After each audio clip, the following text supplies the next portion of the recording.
Yo tout le monde, c'est Marco, j'espère que vous allez bien et wow, qu'est-ce qui se passe là avec mes cheveux?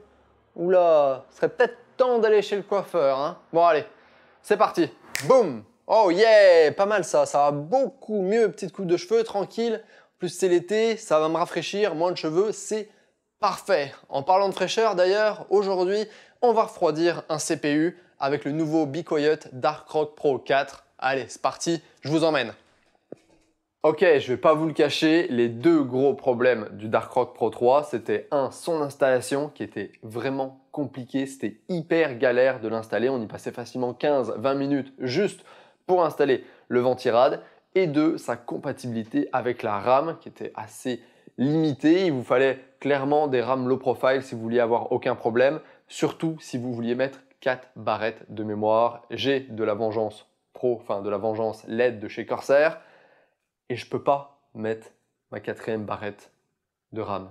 Ah ouais, j'aimerais ça avoir mes 32 Go de RAM pour Premiere Pro, mais bon, dans tous les cas, Chrome bouffe tout. Ouais, enfin, on n'a clairement pas tous les mêmes problèmes.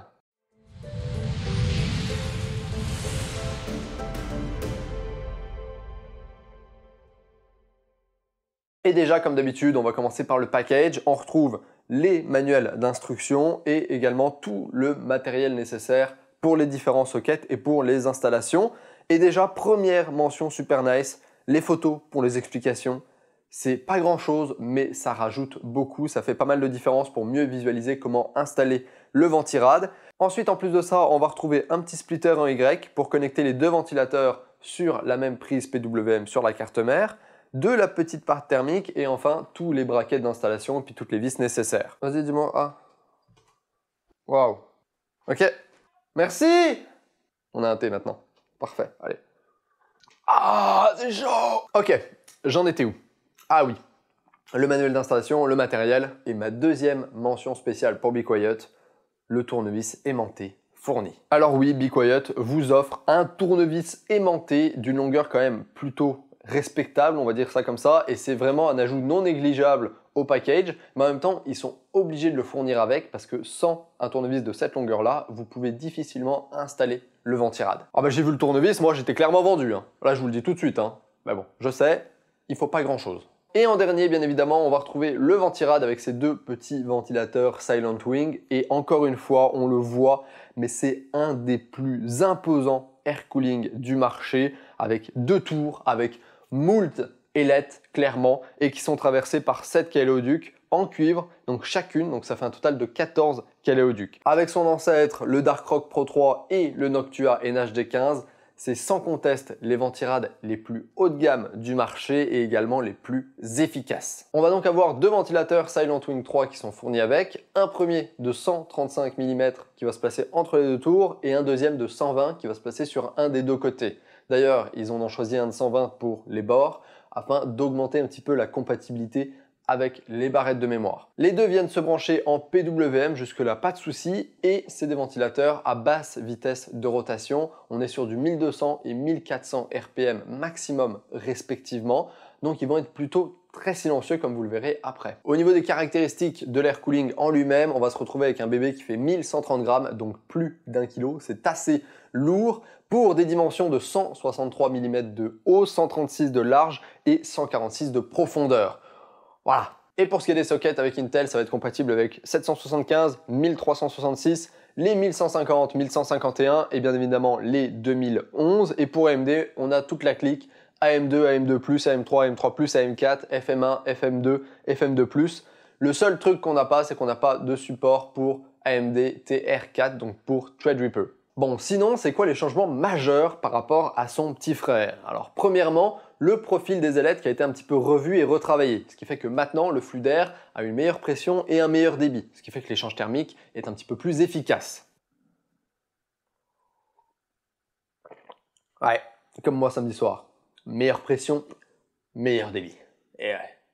Deuxième changement qui a été fait sur la partie basse des tours où les 3-4 premières ailettes ont été coupées de moitié afin de faciliter la compatibilité avec la RAM. Et ça, c'est un excellent point parce que c'était un problème majeur sur l'ancienne version. Et maintenant, la hauteur max de la RAM que vous pouvez mettre est de 51 mm.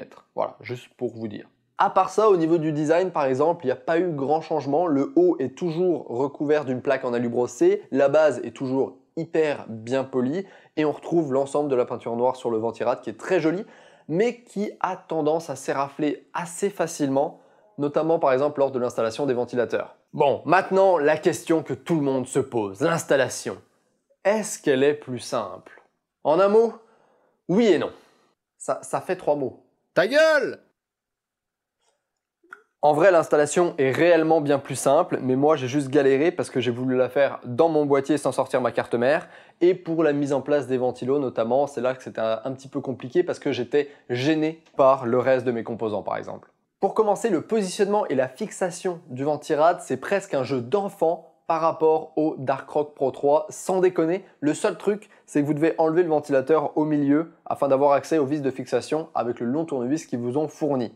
Puis après, pour placer les ventilateurs, c'est ultra simple si vous êtes hors de votre boîtier ou si vous avez un gros boîtier avec pas mal de place, mais ça se complique si vous essayez de faire ça dans un boîtier minuscule, comme par exemple moi j'ai fait. Mais bon, ça ne devrait pas vous poser de problème. Et là, j'étais subjugué, je pouvais enfin mettre toutes mes barrettes de mémoire, même la 4e passait.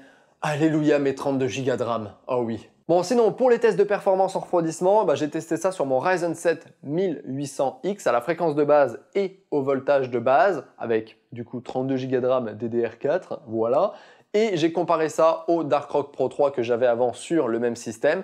Et dans les deux cas, j'ai utilisé un test de torture qui s'appelle Prime 95. Bon, comme vous pouvez le voir, on va gagner quelques degrés par rapport au Pro 3. C'est léger, mais on est un petit peu plus efficace. Puis là, j'étais surpris parce que je me suis rendu compte que mon Ryzen chauffait vraiment pas beaucoup, même en stress test, et ce qui me laissait clairement plein de marge pour l'overclocker si je voulais, sans souci. Je pourrais le monter à 4.2, 4.3, peut-être 4.4 même, et je pense que j'atteindrais limite les 80, 70, 80 degrés avec ce ventirad, quoi. Côté température, je suis pas surpris du tout, c'est exactement ce à quoi je m'attendais. Il fait copain avec le Pro 3 en étant un tout petit peu plus efficace, ce qui fait qu'on gagne 1 ou 2 degrés par-ci par-là sans grand chose en plus, voilà. Par contre, au niveau du bruit, alors là, je veux absolument souligner ce point d'amélioration que je trouve gigantesque par rapport à son petit frère ou plutôt à son ancêtre.